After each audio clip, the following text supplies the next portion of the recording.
Bom, então eu vou fazer uma aula aqui rápida sobre ligantes.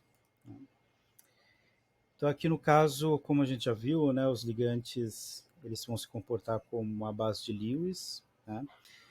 Então todos os ligantes têm pares livres que são doados ao íon metálico. A ligação entre o metal e o ligante é uma ligação de dois elétrons, né, como qualquer ligação coordenada, né? Mas ambos vêm do ligante, nenhum do metal. Sempre será compartilhado um par do ligante, né, para o metal, e a gente vai ver futuramente, se der tempo, né, em algumas teorias que o metal pode retrodoar um par de elétrons, né, mas isso vai depender da teoria um pouco mais sofisticada, né. A carga do íon complexo, como a gente já viu, seria a carga do metal mais as cargas do ligante. Então, se o ligante for iônico, né, geralmente aniônico, a gente soma a carga do metal mais a carga dos ligantes para dar a carga do íon complexo, certo? Bom, aqui, né, vai ter um grupo que vai trabalhar com o pentanitro, né, que é esse caso aqui. Vocês podem explorar também isso aqui. Tem um espectro que eu quero que vocês, do grupo do pentaminitro, né, que eu quero que vocês comparem esses dois. Como que a gente consegue diferenciar um complexo do outro, tá certo? E aqui nesse caso, o que, que pode acontecer? Se eu tenho o grupo nitro e outros ligantes também, por exemplo, o monóxido de carbono, né, o cianeto, o tiocianato, né, todos esses ligantes, né, eles podem se coordenar por dois ou mais átomos, né. Nesse caso aqui, o NO2, né, o nitro, ele pode se ligar pelo nitrogênio ou pelo oxigênio, tá certo? E aqui vai ter nomes específicos do ligante, né? No caso do NO2, se ele se liga através do nitrogênio, o nome do ligante é nitro, né? Se ele se liga por meio do oxigênio, né, ele vai se chamar nitrito, tá certo? Então o que vai diferenciar aqui, né, vai ser o átomo que está sendo ligado, se é oxigênio ou se é nitrogênio, e aí muda a nomenclatura do ligante também, certo? Para definir mais especificamente por que átomo que ele está ligado. Okay? Bom, o número de coordenação aqui, como a gente já viu, né, é o número de átomos do ligante ligados ao metal. Os números de coordenação mais comuns são os 4 e 6. Eles podem variar bastante, pode chegar até 12. Né? Mas, em geral, e o que a gente vai estudar, e o que é exigido também para a graduação, geralmente é o número de coordenação 4 e o número de coordenação 6. Né? Então, aqui no caso, é tetracoordenado, né? Um complexo aqui tetracoordenado, ou hexacoordenado. Okay? Aqui para os tetracoordenados, né, podem ser tetraédricos ou quadráticos planos, ou quadrado planar, né, formando quadrado planar. Normalmente, esses quadrados planares aqui são encontrados para os íons metálicos de configuração aqui eletrônica, né, ou seja, na subcamada D, do tipo D8, 8 elétrons na subcamada D, tá certo? E isso a gente vai tentar entender quando a gente estiver trabalhando com a teoria do campo cristalino, né? Por que que esses complexos, se der tempo, né, que os tetracoordenados a gente não trabalha muito, não vai ter muito tempo, né? De qualquer maneira, se vocês se interessarem e não der tempo de eu falar a respeito, né, eu posso disponibilizar algum material para vocês lerem, que é bem legal, né? Então, por que que ele pode ser tetraédrico ou quadrado planar, né? Está diretamente relacionado com a configuração eletrônica aqui do metal, tá certo? Ele pode ficar mais estável numa configuração tetraédrica ou, dependendo do caso, pode ficar mais estável aqui, né, a configuração dos elétrons dos orbitais num sistema aqui quadrado planar, né? Então aqui nós temos, por exemplo, ah, um complexo tetraédrico aqui com níquel, né, e monóxido de carbono, e aqui o que a gente viu lá, o complexo que a gente viu lá na química medicinal, né? Nós temos aqui a cisplatina e a transplatina, né? Então cisplatina e transplatina. Aqui o nome, né, oficial, né, seria, tá chamando de cis-DDP e trans-DDP, né? Então seria diamino de cloro platina 2, certo? Então aqui no caso nos dois casos o complexo é neutro, ok? Aqui também para o grupo do nitro, né? Nós temos aqui também a geometria, apesar de todos os complexos que a gente vai sintetizar, né, todos eles são hexacoordenados. Então, os complexos aqui serão octaédricos, certo? Então, todos que a gente vai sintetizar serão octaédricos, e aqui no caso, no lugar do pentamin cloro, que é um dos grupos, nós temos o pentamin aqui nitro, né? Aqui no caso nitro ou nitrito? Vamos ver de novo. Aqui nitro, né? Então falei certo. Então aqui no caso pentamin nitro cobalto 3, né? E aí como o nitrito aqui, né? Ou seja, o NO2-, né? O grupo nitro, o nitrito, tem uma carga menos um e o cobalto é mais 3, então menos um aqui mais 3, então a carga total aqui será, do complexo será 2 mais. Okay? Bom, ligantes com mais de um átomo doador, né? Então a gente tem uma definição aqui para todos os ligantes que a gente vai trabalhar, que tem trabalhado também, ó, todos eles se ligam por meio de um átomo só para cada molécula, tá certo? Então a gente chama esses ligantes aqui, ligados apenas por um átomo, de monodentados, certo? Acho que os outros que eu mostrei também, todos esses ó, estão ligados por meio apenas de um átomo. E a gente chama estes ligantes, né, que são mais comuns, de monodentados. Eles estão ligados apenas por um átomo, está mordendo o átomo central com apenas um dente, né? Então monodentado, né? Ligam-se através de apenas um átomo doador, ok?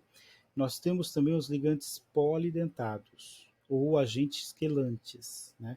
Quelantes é do vem que quelante é de caranguejo, por causa da pinça do caranguejo, né? Que ele morde, né? Com a pinça dele, com a mãozinha dele, né? Por meio de dois átomos, ou aqui é bidentado, tridentado, tetra, deixa eu ver minha câmera aqui, tetradentado, pentadentado, e aí, se ele tiver mais um átomo aqui, ele pode ser hexadentado, tá certo? Então aqui monodentado se liga através ou por meio de um átomo, e polidentado por meio de vários átomos. E aqui agente quelante é porque primeiro quelante da pinça do caranguejo. E uma outra definição é que com o metal aqui e uma cadeia, né, da molécula aqui, ele forma um ciclo também. Então sempre quando formar um ciclo aqui, né, ou vários círculos, né, se for tridentado, por exemplo, tem um círculo em cima, um círculo atrás, um círculo na frente, né? Então ele forma ciclos, né? Junto com o átomo central. Então aqui no caso fecha um ciclo aqui, né? E aí eles são chamados de agentes quelantes, certo? Aqui um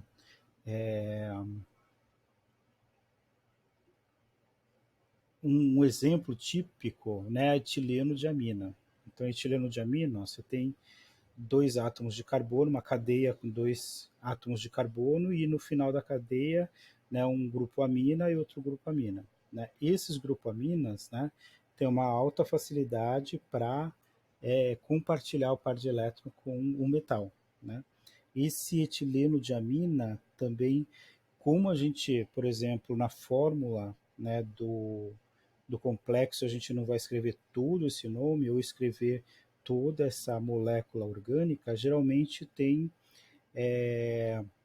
uma nomenclatura simples para os ligantes mais comuns, tá certo? Então, para alguns ligantes, eles vão ter um nome simplificado aqui.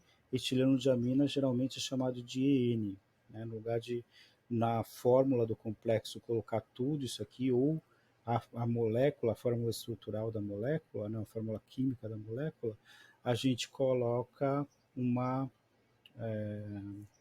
uma simplificação da nomenclatura dessa molécula, certo? Então aqui, por exemplo, né, a gente chama o complexo com cobre aqui, né, 2En significa que eu tenho dois ligantes etileno-diamina para o cobre aqui. Como a gente pode perceber, o etileno-diamina é neutra, né? Então, é uma molécula neutra. Então, aqui, como o complexo é 2+, e os ligantes são neutros, então significa que o cobre, a carga do cobre é 2+, certo? Então, aqui é um complexo de quelato, aqui, né? Então, o complexo de etileno-diamina geralmente é um quelato. Por que vai ser importante esses ligantes polidentados? É uma definição também, às vezes cai até em alguma avaliação. Quanto maior o número de átomos doadores de um ligante, mais estável é o complexo. Inclusive tem uma questão que acho que até depois eu vou resolver para vocês, né? Não sei se vou deixar com avaliação, mas acho que vou resolver. E aí uma das maneiras da explicação tem uma constante de formação, que quanto maior a constante, mais forte é o complexo. E aí, no caso, para a gente definir por que aquele complexo é mais forte, é porque o complexo formado forma um quelato, ou seja, tem uma molécula com dois ou mais átomos doadores, ou átomos que estão ligados diretamente ao átomo central, né? Então, quanto maior o número de átomos aqui, né, que se ligam ao metal em uma mesma molécula, mais estável é o complexo. Então, sempre um complexo quelato vai ser mais estável do que um complexo formado por ligantes monodentados, certo? Então, aqui o cobre 2+, com etileno-diamina, forma esse complexo, né, e a carga total é 2+. Ok? Bom, tem um ligante que ele é bastante comum, bastante usado em cosméticos também, né, que é o EDTA. Se vocês pegarem esses shampoos, né, tem vários cosméticos que usam EDTA, tá certo? Ele é um agente quelante, né, muito importante, e aqui no caso também no laboratório a gente usa bastante titulação complexométrica, ou seja, uma titulação, determinação de magnésio, de cálcio, né, de ferro, né, a gente faz uma titulação com EDTA, né? É bastante comum essa substância. Então, assim, esse EDTA, o nome dele seria etileno diamino tetraacetato. Etileno diamino tetraacetato. Aqui geralmente tem uma carga 4-, certo? A gente vai ver por quê. Okay?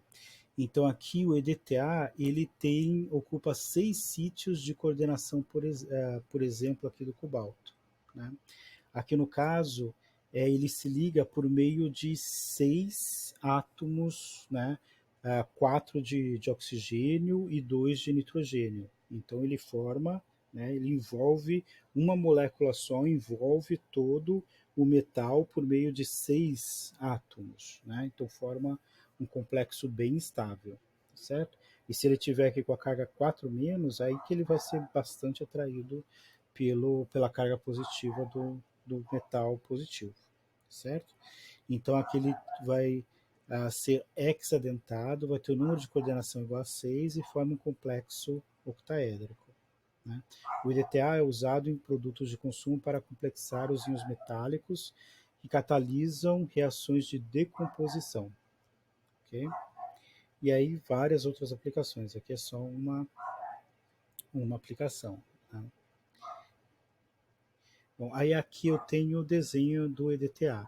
Então aqui, ó, o etileno, que tem 2 átomos de carbono, diamino, que tem dois grupos amino, e aqui tetraacetato. Então o grupo acetato aqui, ó, tem 4 grupos acetatos, certo? E aqui no caso ele é acetato por quê? Porque aqui nessa forma, aqui ele está na forma ácida, certo?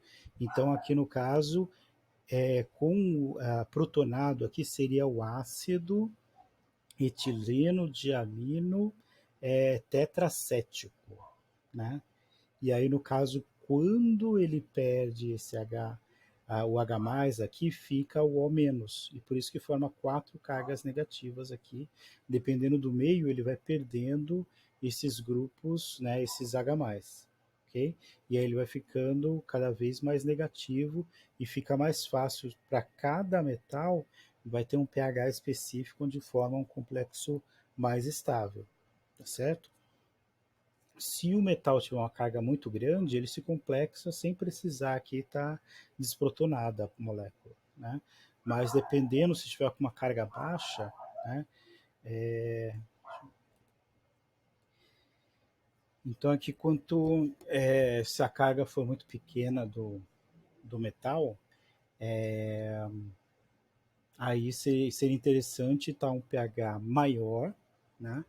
Porque aí no caso, né, vai facilitar a desprotonação aqui desses grupos, né, dos hidrogênios aqui, formando o O-, e ele se liga mais fortemente ao metal, certo? Então, por isso que dá para a gente controlar aqui, né, a complexação com um certo tipo de íon, né, em solução, ok? Então aqui no caso o EDTA, né? Então ele vai se ligar por meio desses 4 átomos de oxigênio aqui, né? Quando eles são desprotonados aqui, esse O- aqui se liga ao átomo central e os 2 nitrogênios também vão se ligar. Então aqui temos 2 nitrogênios e aqui um átomo de oxigênio para cada acetato aqui, certo? Formando aqui ó, um quadrado plano, um átomo de oxigênio em cima e outro embaixo, formando um complexo octaédrico, certo? Aqui tem uma outra visão, né? O quadrado plano aqui, os 2 nitrogênios, oxigênio aqui no quadrado plano, um oxigênio em cima e outro embaixo, né? Formando um octaedro ao redor do átomo central. Esse átomo central devia ter uma outra cor, né?